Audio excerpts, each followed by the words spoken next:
Subscribe करिए हमारे channel target UP TET CTET को और बेल आइकन को दबाइए। हेलो दोस्तों, मैं आनंद स्वागत करता हूं आप सभी का आपके अपने channel target UP TET CTET में। फ्रेंड्स, हम पढ़ रहे थे आपके डीएलएड सेकेंड सेमेस्टर के मैथ सब्जेक्ट को और इसमें हमने आपके सभी चैप्टर्स को चैप्टर वाइज पढ़ लिया है, उन पे आधारित क्वेश्चंस को सॉल्व कर लिया है। इसके बाद दोस्तों मैंने आपकी राजन सीरीज को स्टार्ट किया है। राजन सीरीज में हमने कोई क्वेश्चन दोस्तों राजन सीरीज का हम नहीं छोड़ रहे हैं। हमने ऑब्जेक्टिव टाइप क्वेश्चन कर लिए हैं, very short answer type question कर लिए हैं। अब हम लोग शॉर्ट आंसर लघु उत्तरीय प्रश्नों को सॉल्व करते हुए चल रहे हैं, जिसमें हमने 30 प्रश्नों को सॉल्व कर लिया है। इससे पहले शॉर्ट आंसर में लघु उत्तरीय में 3 वीडियोस बन चुकी हैं और ऑब्जेक्टिव को हमने 4 वीडियो में खत्म किया है और वेरी शॉर्ट आंसर को 6 वीडियो में खत्म कर लिया है। और इससे पहले दोस्तों हर एक चैप्टर के कॉन्सेप्ट को हमने पढ़ा है और उन पे आधारित प्रश्नों को किया है। इसकी 24 वीडियोस बनी हैं। तो यह सभी वीडियोस, जितनी भी वीडियोस हैं दोस्तों, सभी आपको यहाँ ऊपर आई बटन में मिल जाएंगी। यहाँ से आप देख सकते हैं या फिर डिस्क्रिप्शन में मैथ के सामने जो लिंक दिया होगा वहां पर आप क्लिक करेंगे तो ये सभी वीडियोस खुल के आ जाएंगी और ये सभी वीडियोस आपके लिए बहुत महत्वपूर्ण है। कम समय में एकदम अच्छी तैयारी करके आप 25 में 25 ला सकते हैं दोस्तों। तो इसलिए जिस किसी ने भी इन वीडियोस को नहीं देखा है वह इन वीडियोस को देख ले। अब दोस्तों हम लोग आगे बढ़ेंगे इस वीडियो में। यह आपके लघु उत्तरीय का चौथा पार्ट है। इसमें हम लोग क्वेश्चन नंबर 31 से देखेंगे, ठीक है। इससे पहले दोस्तों एक कंफ्यूजन हो गई थी क्वेश्चन नंबर 30 में, यह आप देख लीजिए। सबसे पहले यहाँ पे देखिए 112 दिया है, फिर 121 कर दिया था, तो ये मिसप्रिंट इन्होंने किया था। इसके वजह से हमारा उत्तर 112 आ गया था, लेकिन हम उत्तर जो आएगा वह 103 ही आएगा, ठीक है। तो 103 सही उत्तर है, यह आप लोग सही कर लीजिएगा। अब आगे बढ़ेंगे हम लोग। प्रश्न संख्या 31 है, कापियों की वह छोटी से छोटी संख्या ज्ञात कीजिए जो 3, 6, 12 व 15 बंडलों में अलग अलग किंतु बराबर बांटी जा सके। अब दोस्तों यहाँ पे आपसे कह रहा है ये प्रश्न में आपको कापियों की वह छोटी से छोटी संख्या ज्ञात करनी है जिससे कापियों को हम लोग 3, 6, 12 और 15 के बंडलों में बना सकें, लेकिन कापियां जो हैं वह बराबर बटी होनी चाहिए, ठीक है। तो यहाँ पे आपको 3 कापियों का बंडल और 6 कापियों का बंडल और 12 कापियों का बंडल और 15 कापियों का बंडल चाहिए, लेकिन इन बंडलों में जो कापियों की संख्या है वह बराबर होनी चाहिए, ठीक है।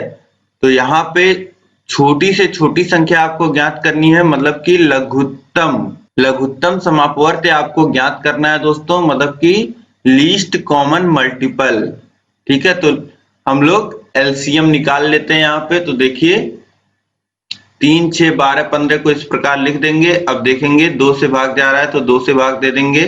फिर यहाँ क्या बच जाएगा 3, 3 और यहाँ पे 6 आ जाएगा, 2 से भाग होगा और यहाँ 15। फिर देखेंगे एक बार 2 से भाग जा रहा है तो 2 से भाग दे देंगे। यहाँ पे देखिए 3 बचेगा, यहाँ पे 3 और यहाँ पे 6 में 2 का भाग जाएगा 3 और ये 15। अब देखिए किससे भाग जा रहा है, अब 2 से भाग नहीं जा रहा है, अब 3 से भाग देंगे। तो यहाँ पे 1, 1, 1 और 15 में 3 का भाग तो 5। फिर इसके बाद सभी 1 हो गए हैं, बस बचा है 5, तो 5 से भाग देंगे, सभी यहाँ पे 1 हो जाएंगे और फिर एलसीएम निकालने के लिए इन सभी का आपस में गुणा कर देंगे। तो एलसीएम जो हमारा आ जाएगा दोस्तों, आ जाएगा 2 गुणे 3 गुणे 5, यानी कि 2 दूनी 4, 4 त्रिक 12, 12 पच्चे 60। तो यहाँ पे दोस्तों कम से कम 60 कापियां होनी चाहिए। तो यहाँ पे उत्तर हो जाएगा 60। अब अगला प्रश्न देखते हैं हम लोग। प्रश्न संख्या 32 है, 2 संख्याओं का योग 24, उनमें से एक संख्या दूसरी की 2 गुनी है, संख्या ज्ञात कीजिए। तो यहाँ पे प्रश्न में बोल रहा है कि 2 संख्याओं का योग 24 है और एक संख्या जो है वह दूसरे की 2 गुनी है, तो आपको संख्याएं ज्ञात करनी है। तो मान लेते हैं एक संख्या जो है वह x है और प्रश्न में कह रहा है कि एक संख्या जो है वह दूसरे की 2 गुनी है, तो दूसरी संख्या क्या हो जाएगी, दूसरी संख्या दोगुनी है तो वह 2x हो जाएगी। अब इससे पहले क्या बोल रहा था आपसे प्रश्न में कि दो संख्याओं का जो योग है वह 24 है, तो x धन 2x कितना हो जाएगा, वह हो जाएगा 24। तो वही यहाँ पे लिखा है x धन 2x बराबर 24, यानी कि 3x बराबर 24, यानी कि x बराबर क्या लिख सकते हैं 24/3, और यह कितना आ जाएगा 8। तो मतलब आपको पहली संख्या जो मिल गई उसका मान 8 मिल गया, तो दूसरी संख्या कितनी हो जाएगी 2x 16 हो जाएगी। यहाँ पे आपको दोनों संख्याएं ज्ञात हो गई, x बराबर 8 मिल गया था तो पहली संख्या 8 हो गई और दूसरी संख्या दोगुनी है तो 16, और दोनों का योग आप देख ही पा रहे हैं कि 24 आएगा, 8 धन 16 24। तो यहाँ पे आपको दोनों संख्याएं मिल गई 8 व 16। अब अगला प्रश्न हम देखेंगे, प्रश्न संख्या 33 है। निम्न चित्र में त्रिभुज ABC तथा त्रिभुज PQR समरूप हैं। मतलब कि त्रिभुज ये जो ऊपर बाहर का त्रिभुज आप देख रहे हैं ABC, ये समरूप है त्रिभुज PQR के। तो PQR की शेष भुजाएं ज्ञात कीजिए। अब देखिए ABC त्रिभुज में सभी भुजाएं दी गई हैं और त्रिभुज PQR में केवल QR भुजा दी गई है वह, और इसके अलावा PQ और PR भुजाएं आपको नहीं दी गई हैं। तो इन्हीं की माप दोस्तों आपसे पूछ रहा है, मतलब कि x और y का वैल्यू आपको यहाँ पे निकालना है। दोस्तों समरूप त्रिभुज की जब भी बात आए तो दो ही चीजें आपके दिमाग में आनी चाहिए। समरूप त्रिभुज में जो संगत कोण होते हैं वह बराबर होते हैं और जो संगत भुजाओं का अनुपात होता है वह बराबर होता है। तो यहाँ पे कोण से हमें लेना देना नहीं है इस प्रश्न में। तो हम बात करेंगे जो समरूप त्रिभुज होते हैं उनमें जो भुजाएं होती हैं, संगत भुजाएं होती हैं, उनका जो अनुपात होता है वह बराबर होता है। अब संगत भुजा यहाँ कौन है, संगत भुजा यहाँ पे दोस्तों जैसे AB आपको दिया गया है, AB भुजा जो है वह संगत भुजा है PQ के, ठीक है। त्रिभुज ABC में जो AB भुजा है वह संगत भुजा है त्रिभुज PQR की PQ भुजा से, ठीक। इसी प्रकार BC भुजा की जो संगत भुजा है वह QR भुजा है, ठीक। और CA भुजा की जो संगत भुजा है वह RP भुजा है, ठीक है। तो यह आप लोग याद रखिएगा संगत भुजाएं, ठीक है। अब इन्हीं संगत भुजाओं का जो अनुपात होता है दोस्तों वह बराबर होता है। तो देखिए किस प्रकार लिखेंगे, AB भुजा बाई इसकी संगत भुजा PQ वह बराबर होगी दूसरी संगत भुजा यानी कि जो BC भुजा है और बटे QR भुजा। अब यह भी बराबर होगी किसकी, जो तीसरी संगत भुजा है यानी कि CA जो भुजा है और बटे RP जो भुजा है। तो यह आपको पता हो गया दोस्तों, ये समरूप त्रिभुज के प्रॉपर्टी से, गुण से हम लोगों ने लिखा है। यही सबसे महत्वपूर्ण होता है, यही सबसे महत्वपूर्ण नियम होता है समरूप त्रिभुज में। तो यही आप अब देखिए वैल्यूज आप रख दीजिए। AB की वैल्यू कितनी है, AB की वैल्यू 2 है और PQ की वैल्यू कितनी है, PQ की वैल्यू हमें नहीं पता है और X यहाँ पे दे रखा है, ठीक है। x रख देते हैं। अब देखिए BC की वैल्यू कितनी है, BC की वैल्यू 3 है और QR की वैल्यू कितनी है 1.5 है और CA की वैल्यू कितनी है, CA की वैल्यू 2.8 है और बाई RP की वैल्यू कितनी है y दे रखा है, ठीक है। तो अब यहाँ पे देखिए आप, यहाँ पे 2/x है और यहाँ पे 3/1.5 है, मतलब कि यहाँ पे आप बारी बारी से बराबर कर दीजिए। देखिए दूसरे में पूरा ज्ञात है, 3/1.5 है, मतलब कि पूरा ज्ञात है, इसमें कुछ अननोन नहीं है। तो आप इस प्रकार लिख सकते हैं 2/x बराबर 3/1.5। अब देखिए 1.5 से 3 कटेगा 2 बार में, ठीक है। तो ये हो जाएगा 2/x = 2 या फिर लिख सकते हैं 2 = 2x और x बराबर अगर आप लिखेंगे तो 1 आ जाएगा, ठीक है। तो x की वैल्यू आपको 1 सेंटीमीटर मिल जाएगी, मतलब PQ की जो लंबाई हो जाएगी वह 1 सेंटीमीटर हो जाएगी। इसी प्रकार अब इधर आप बराबर कर लीजिए तो ये हो जाएगा 3/1.5 बराबर 2.8 y, यहाँ से हम लोग इतना लिख सकते हैं। अब y की वैल्यू निकालने के लिए आप लोग गुणा कर दीजिए तिर्यक, तो ये y इधर आ जाएगा, ये हो जाएगा 3y और ये हो जाएगा 2.8 इंटू 1.5, या फिर y बराबर आप लिख सकते हैं 2.8 इंटू 1.5 और बटे में 3। तो 1.5 से 2 बार में कट जाएगा 3 और फिर 2 से ये 2.8 कटेगा 1.4 आ जाएगा, तो y की वैल्यू जो आ जाएगी वह 1.4 सेंटीमीटर आ जाएगी। अब यहाँ पे इन्होंने जो निकाला है वह यही आ रहा है PQ, यानी कि x की वैल्यू जो इन्होंने निकाली है 1 सेंटीमीटर और PR y की जो वैल्यू निकाली है 1.4 सेंटीमीटर। तो दोनों ही आंसर यहाँ पे मैच हो रहे हैं, आप देख लीजिए। तो इन्होंने सही सॉल्व किया है, लेकिन आप इस प्रकार सॉल्व करिएगा दोस्तों तो आपको आसानी पड़ेगी। ठीक, अब अगला प्रश्न हम लोग देखते हैं। अगला प्रश्न है प्रश्न संख्या 34। यदि x plus y plus z equal to 12 और x square plus y square plus z square equal to 64 है, तो x y plus y z plus x z का मान ज्ञात कीजिए। तो यहाँ पे दोस्तों हमारे पास एक फॉर्मूला होता है x plus y plus z का स्क्वायर, यह बराबर होता है x square plus y square plus z square plus 2xy plus 2yz plus 2zx। ठीक है, तो अब इसका मान हमें दिया गया है दोस्तों x plus y plus z. अब इसी फॉर्मूले से दोस्तों हम लोग इसकी वैल्यू निकालेंगे।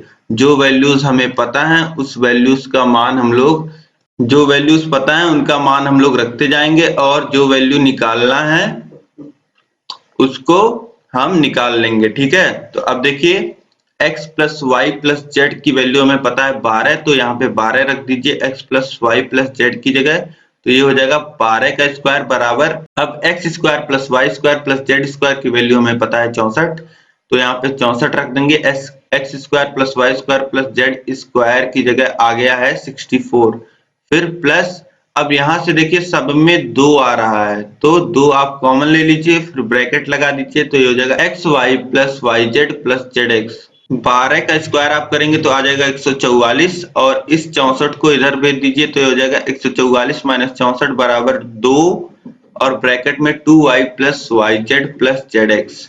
ठीक है, अब इसी की वैल्यू हमें निकालना है दोस्तों। तो अब 144 में से 64 हम लोग घटा लेंगे तो बचेगा 80 और ये 2 इधर आ जाएगा बराबर के, यहाँ गुणे में था तो यहाँ के बटे में हो जाएगा, तो ये हो जाएगा 80 बटे 2 बराबर 2xy plus y z plus z x. तो अब इसकी वैल्यू 2 से भाग देंगे 80 में, तो ये आ जाएगा 40 और यहाँ पे आप देख रहे हैं कि जो वैल्यू हमें फाइंड करना था वही हमें मिल गया है, x y plus y z plus z x बराबर 40 हमको मिल गया है। तो इसका मान कितना आ जाएगा 40।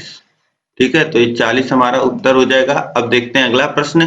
प्रश्न संख्या 35 है। एक आयताकार मैदान का क्षेत्रफल 0.5 हेक्टेयर है। यदि इस मैदान की एक भुजा 125 मीटर हो तो दूसरी भुजा ज्ञात कीजिए। दोस्तों इस क्वेश्चन में कुछ ऐसा नहीं है जो आप जानते नहीं हो, लेकिन एक चीज जो हमेशा आपको ध्यान में रखनी चाहिए वह यह है कि जो यूनिट है, जो इकाई है, वह हमेशा समान होनी चाहिए। ठीक है, यहाँ पे आयताकार मैदान दिया गया है, उसका क्षेत्रफल दिया गया है और एक भुजा दी गई है, तो आप में से कोई ऐसा नहीं होगा जिसे आयत का फॉर्मूला नहीं आता होगा, जो आयत के क्षेत्रफल का फॉर्मूला लगा करके दूसरी भुजा ना ज्ञात कर सके। लेकिन यहाँ पे आपको यूनिट इकाई को भी देखते हुए चलना होता है। तो सबसे पहले जो आपको क्षेत्रफल हेक्टेयर में दिया गया है उसे आप मीटर में बदल लीजिए, क्योंकि जो भुजा आपको दी गई है वह मीटर में दी गई है। 1 हेक्टेयर बराबर जो होता है दोस्तों वह 10,000 मीटर स्क्वायर होता है या वर्ग मीटर होता है। तो 0.5 में कितना होगा, तो 0.5 हेक्टेयर में 5000 मीटर वर्ग मीटर होगा, यही यहाँ पे लिखा है। देखिए 0.5 हेक्टेयर बराबर 5000 वर्ग मीटर।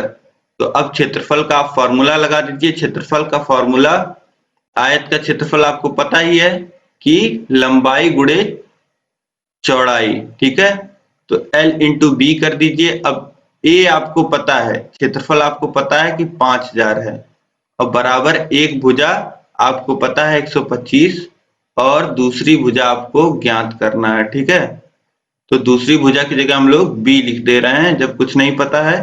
तो अब देखिए b बराबर आप कितना लिख सकते हैं, 5000 बटे 125।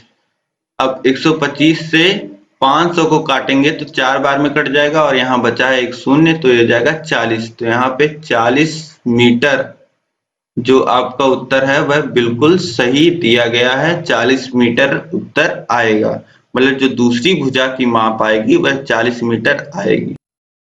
अब देखिए प्रश्न संख्या 36 है, एक न्याय पंचायत में 2x + 3 ग्राम सभाएं हैं, प्रत्येक ग्राम सभा में x² + 5x + 6 नलकूप हैं। न्याय पंचायत में कुल कितने नलकूप हैं?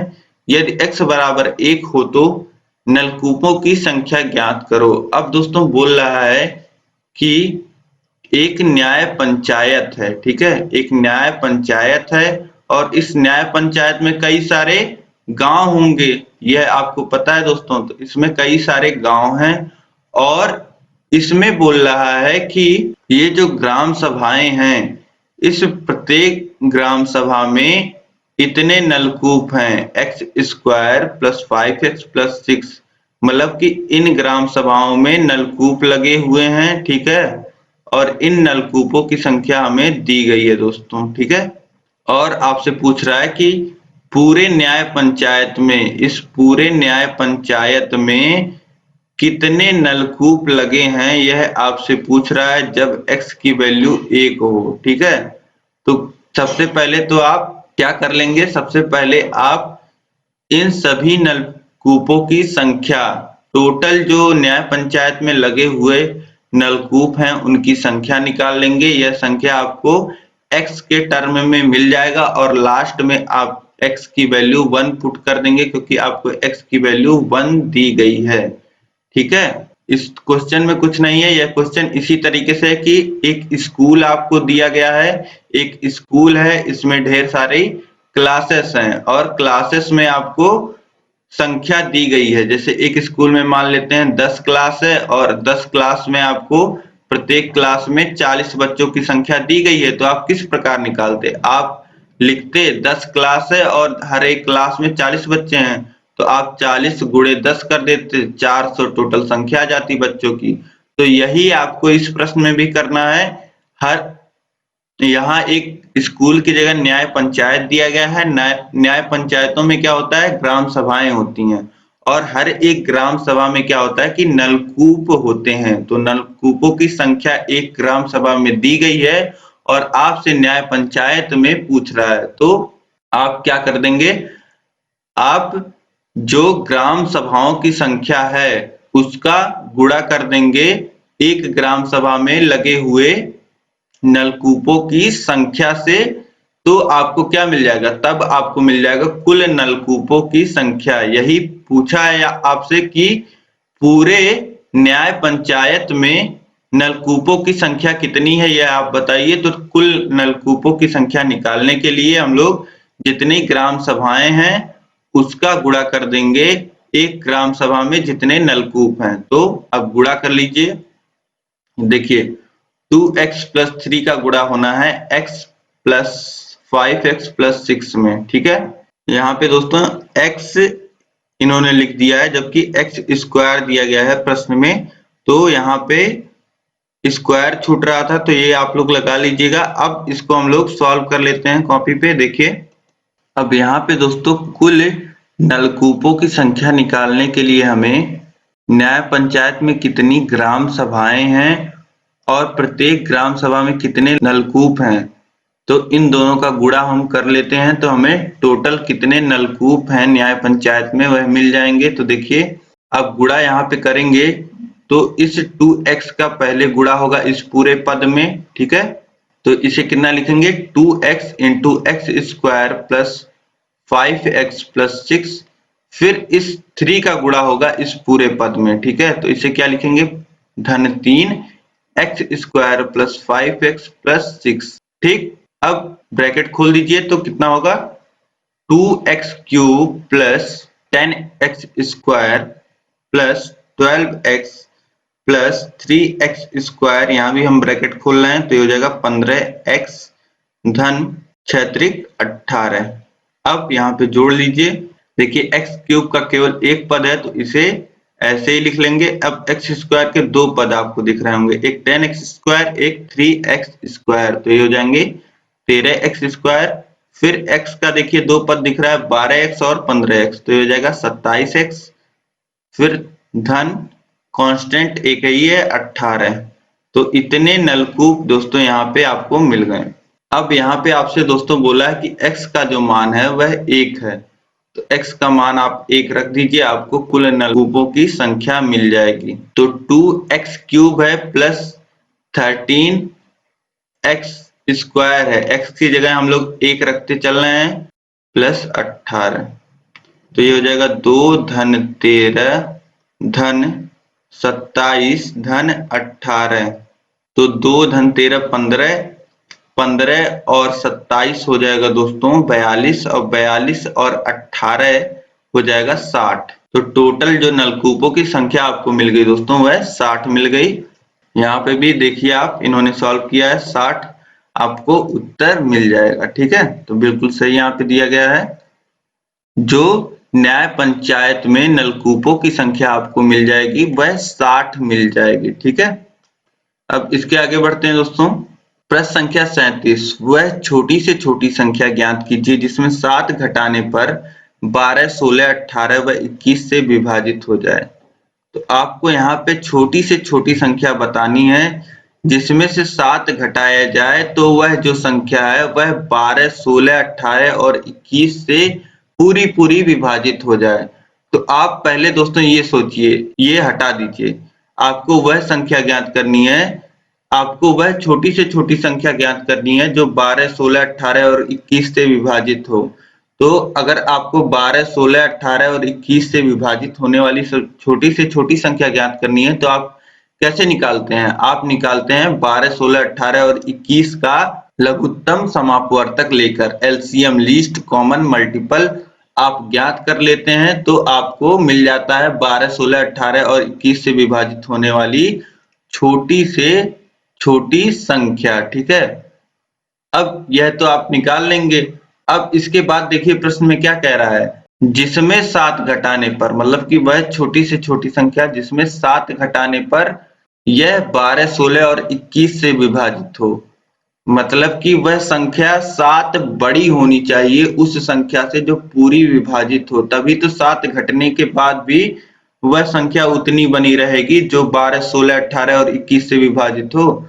मतलब कि आपको 12, 16, 18 और 21 का एलसीएम लेकर के उसमें 7 जोड़ देना है, तो आपको वह संख्या मिल जाएगी जिसमें से 7 घटाने पर भी 12, 16, 18 और 21 से वह संख्या विभाजित हो। तो सबसे पहले यहाँ पे आप 12, 16, 18 और 21 का एलसीएम ले लीजिए, तो आपको एलसीएम कितना मिल जाएगा 12, 16, 18 का। तो देखिए एलसीएम दोस्तों आप निकाल लीजिए इस प्रकार। देखिए 12, 16, 18, 21 लिख लिया हमने। अब 2 से संख्याएं कट रही हैं तो 2 से भाग दे दीजिए, हो जाएगा 6, 8, 9, 21। ठीक, फिर 2 से जा रहा है तो 2 से फिर से भाग दीजिए, तो ये हो जाएगा 3, 4, 9, 21। फिर से 4 कट रहा है तो 2 से फिर से भाग जाएगा, तो 3, 2, 9, 21। फिर 2 से 2 कट रहा है तो 2 से फिर से भाग दीजिए, तो 3, 1, 9, 21। अब 2 से नहीं कट रहा है तो 3 से चेक करेंगे, 3 से कट रहा है तो 3 से भाग देंगे, तो 1, 3, 7। फिर से देखिए एक बार 3 बचा है तो 3 से एक बार फिर से, तो 1, 1, 1, फिर 7। अब 7 बचा है तो 7 से डिवाइड कर देंगे, 1, 1, 1 आ जाएगा। अब एलसीएम निकालने के लिए इन सभी का आपस में गुणा कर देंगे। ठीक है, तो इन सभी का आपस में गुणा कर दीजिए, तो 2 दूनी 4, दूनी 8, दूनी 16, त्रिक 48 और 48 का गुणा 3 में होगा तो आ जाएगा दोस्तों 144। 144 और गुणे 7 है, 144 का गुणा आप 7 में कर लीजिए, तो 7 चौक 28, हाथ से लगा 2, फिर 7 चौक 28 और 2 जुड़ेगा तो 30 हो जाएगा, फिर हाथ से लगा 3, फिर 7 एक नम 7 और हासिल लगाया 3, तो 7 और 3 10, तो ये कितना आ जाएगा 1008। 1008 आपको एलसीएम मिल गया है 12, 16, 18 और 21 का, मतलब कि वह छोटी से छोटी संख्या आपको मिल गई है जो 12, 16, 18 और 21 से विभाजित होती है, डिवाइड होती है। और आपसे क्या पूछ रहा है कि वह छोटी से छोटी संख्या जिसमें से 7 अगर हम घटा दें तब भी हमें वह छोटी से छोटी संख्या प्राप्त हो जो 12, 16, 18 और 21 से विभाजित होती हो। तो इसमें से हमको यही संख्या प्राप्त करना है, लेकिन एक संख्या हमें चाहिए जिसमें से हम 7 घटाने पर हमें यह संख्या प्राप्त हो। तो वह संख्या ज्ञात करने के लिए हम लोग क्या करेंगे, इसमें हम लोग 7 जोड़ देंगे। ठीक है, इसमें 7 जोड़ेंगे तो कितना प्राप्त होगा 1015। तो 1015 वह संख्या होगी जिसमें से 7 घटाने पर वह संख्या आपको प्राप्त होगी जो 12, 16, 18 और 21 से पूरी तरीके से विभाजित होती हो। ठीक है, तो यह आप समझ गए होंगे। अब अगला प्रश्न हम लोग देखते हैं। प्रश्न संख्या 38 है। एक आयताकार मैदान की लंबाई 80 मीटर और चौड़ाई 60 मीटर है। आपको एक आयताकार मैदान दिया गया है, उसकी लंबाई और चौड़ाई आपको दी गई है। अब बोल रहा है कि इसके बीचों बीच लंबाई के समांतर 5 मीटर तथा चौड़ाई के समांतर 3 मीटर चौड़ी सड़क बनाने का रुपए 15 मीटर स्क्वायर की दर से खर्च क्या आएगा। अब दोस्तों बोल रहा है कि यहाँ पे सड़क बननी है इस आयताकार मैदान में, जिसमें लंबाई के समांतर 5 मीटर चौड़ी सड़क बनेगी बीचों बीच। तो जो लंबाई आपको टोटल दी गई है,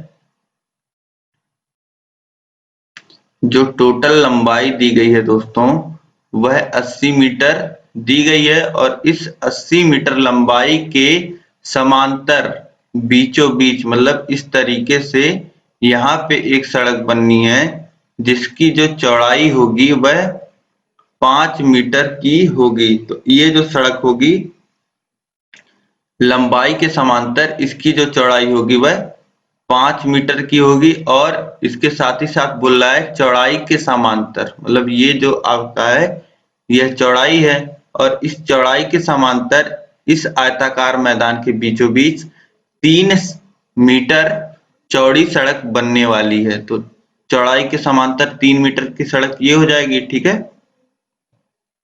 तो 3 मीटर की चौड़ाई के समांतर सड़क ये हो गई। 3 मीटर चौड़ाई इसकी रखनी है हमको। ठीक है, अब पूछ रहा है कि ये जो सड़क हम बना रहे हैं इसके 1 मीटर स्क्वायर, अगर 1 मीटर स्क्वायर सड़क हम बनाते तो उसका खर्च जो आ रहा है वह 15 रुपए आ रहा है। तो आपको टोटल खर्चा कितना आएगा सड़क बनाने में, यह आपसे पूछ रहा है। तो यह आपको जब निकालना होगा तो आप किस प्रकार निकालेंगे, आपको एक क्षेत्रफल 1 यूनिट मीटर का जो खर्च आ रहा है वह आपको दिया गया है। तो आप टोटल सड़क का एरिया निकाल लीजिए। ठीक है, तो आप पता कर सकते हैं कि कितना खर्चा आएगा। तो इस जो सड़क है इसका हम लोगों को क्षेत्रफल के, हमें केवल सड़क का जो है वह क्षेत्रफल ज्ञात करना है। और इस क्षेत्रफल जब हमें पता चल जाएगा तब हमें खर्च भी पता चल जाएगा कितना खर्च आएगा। इस सड़क का क्षेत्रफल निकालने के लिए आप क्या करेंगे, जो लंबाई के समांतर है, तो लंबाई के समांतर जो सड़क है इसकी लंबाई तो 80 मीटर है, तो इसका क्षेत्रफल जब आपको निकालना होगा, जो एरिया है L लंबाई के समांतर, उसका क्षेत्रफल निकालने के लिए आप क्या करेंगे, आप करेंगे 80 मीटर लंबा है और 5 मीटर चौड़ा, तो ये कितना आ जाएगा 400। ठीक है, इसका एरिया आपको मिल गया 400। और जो L B के समांतर है, चौड़ाई के समांतर है, वह कितना है, वह है चौड़ाई आपकी 60 है, तो इसकी लंबाई 60 बन जा रही है और इसकी चौड़ाई सड़क की कितनी है 3 है, तो ये आ जाएगा 180 मीटर स्क्वायर। ठीक है, तो आपको अब सड़क का क्षेत्रफल मिल गया, लेकिन आप यहाँ पे देख रहे हैं कि ये जो एरिया है इस एरिया को हम लोग 2 बार काउंट कर ले रहे हैं। एक बार इस सड़क में भी जुड़ रहा है, लंबाई के समांतर भी ये एरिया आ रहा है, मतलब कि ये एरिया कॉमन मिल जा रहा है कि इस एरिया को हम लोग 2 बार जोड़ेंगे। अगर हम टोटल एरिया सड़क का निकालना चाहें तो इस एरिया को हम लोग 2 बार कैलकुलेट कर रहे हैं, ठीक है। तो इस एरिया को एक बार हम लोग घटा देते हैं। तो सड़क का टोटल एरिया जब आपको निकालना होगा दोस्तों, तो ये एरिया आप जोड़ेंगे जो लंबाई के समांतर जो सड़क गई है इसका एरिया, इसका क्षेत्रफल धन चौड़ाई के बराबर जो सड़क गई है उसका क्षेत्रफल आप दोनों जोड़ देंगे। तो ये जो एरिया है यह 2 बार जुड़ रहा है, ठीक है। एक बार लंबाई के समांतर वाली सड़क में भी जुड़ रहा है, एक बार चौड़ाई के समांतर वाली भी सड़क में जुड़ रहा है। तो ये जो बीच वाला एरिया है इसको आपको एक बार घटा देना है ताकि यह एक ही बार जुड़े, ठीक है।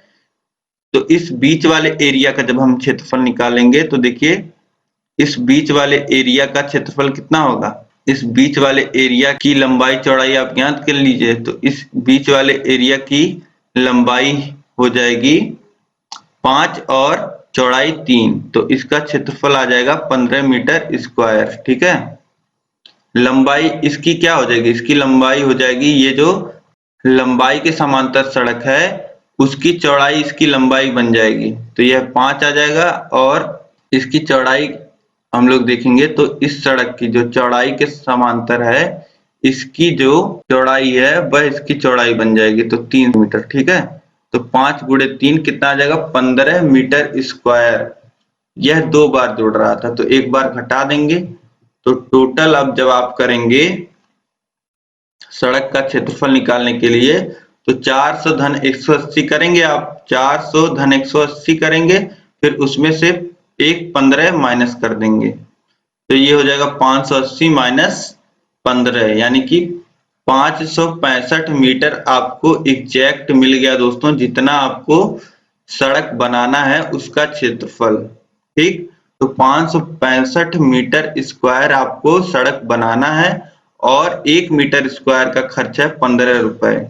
565 मीटर स्क्वायर बनाना है, 1 मीटर का खर्च आपको पता है 15 रुपए। तो 565 मीटर का खर्च कितना हो जाएगा, 565 गुणे 15, ठीक। तो यही आप कैलकुलेट कर लीजिए।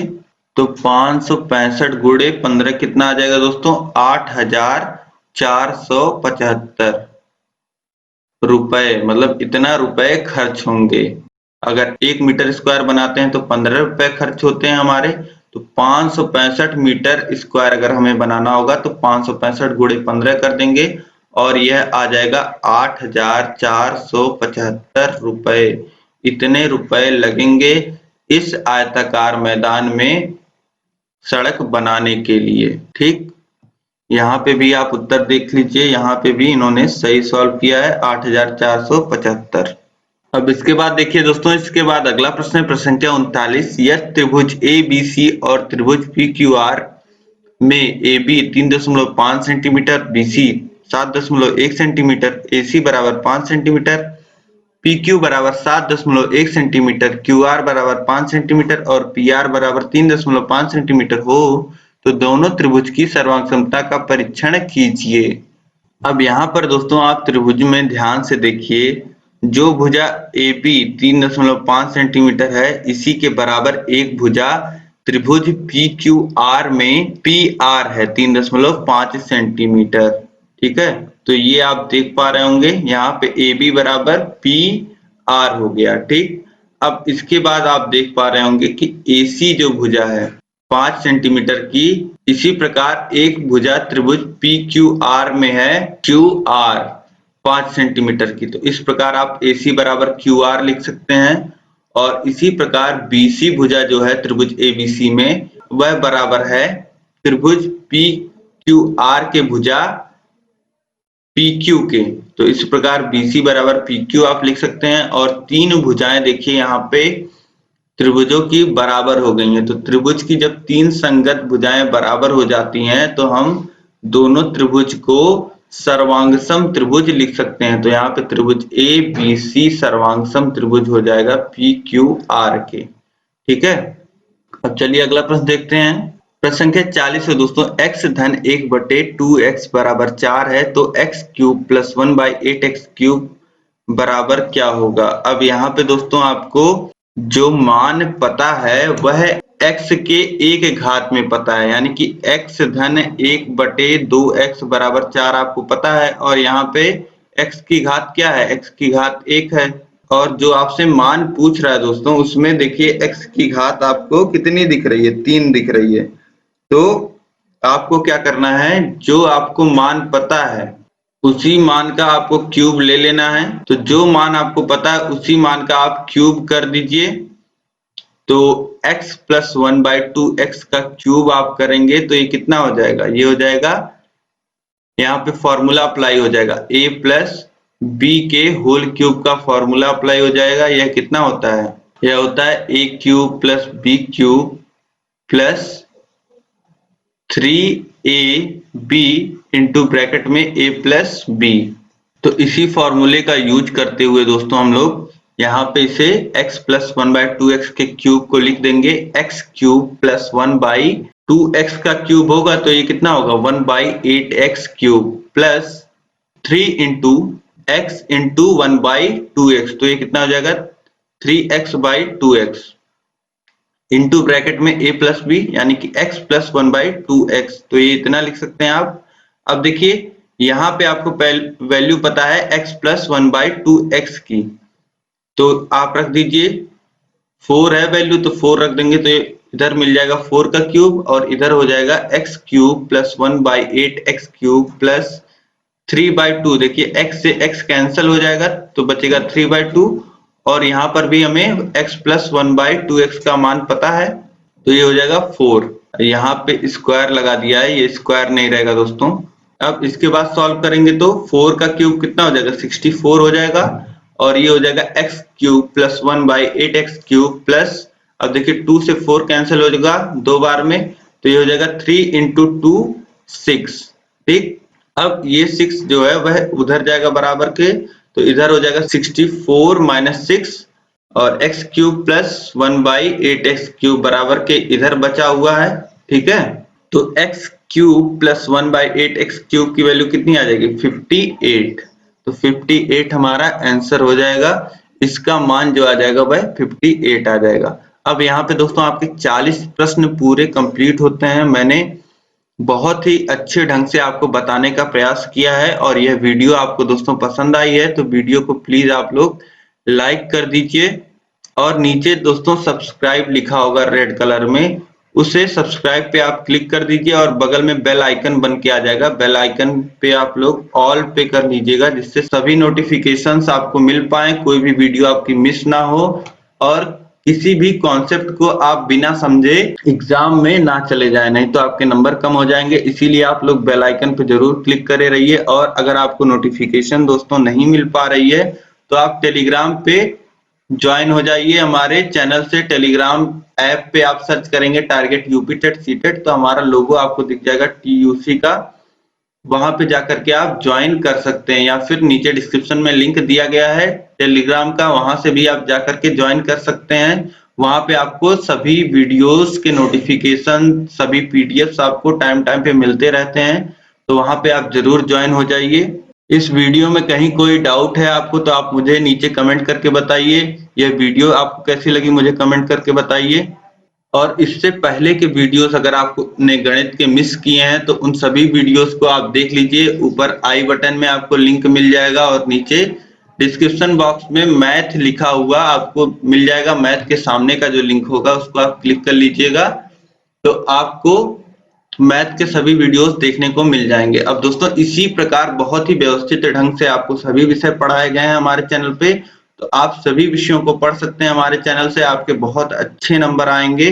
तो इसलिए आप सभी विषयों पे बहुत फोकस करिए, बहुत ध्यान दीजिए। सभी विषयों का लिंक नीचे डिस्क्रिप्शन में दिया गया है, आई बटन में दिया गया है, तो कहीं से भी जाकर के आप किसी भी विषय को बहुत ही बेहतर ढंग से नोट्स के माध्यम से भी पढ़ सकते हैं। अब दोस्तों सभी क्लासेस हमने पहले ही चला दिए थे, सीरीज पढ़ाने से पहले ही हम पूरी क्लासेस आपको पढ़ा चुके हैं, तो आप क्लासेस को देखिए, सीरीज से पढ़िए, previous year question paper solve करिए, सब कुछ हमने बहुत ही व्यवस्थित ढंग से करा रखा है, तो आप सभी को जरूर देखें। ठीक है, अब दोस्तों इस वीडियो में अंत तक बने रहने के लिए आपका बहुत बहुत धन्यवाद। जय हिंद।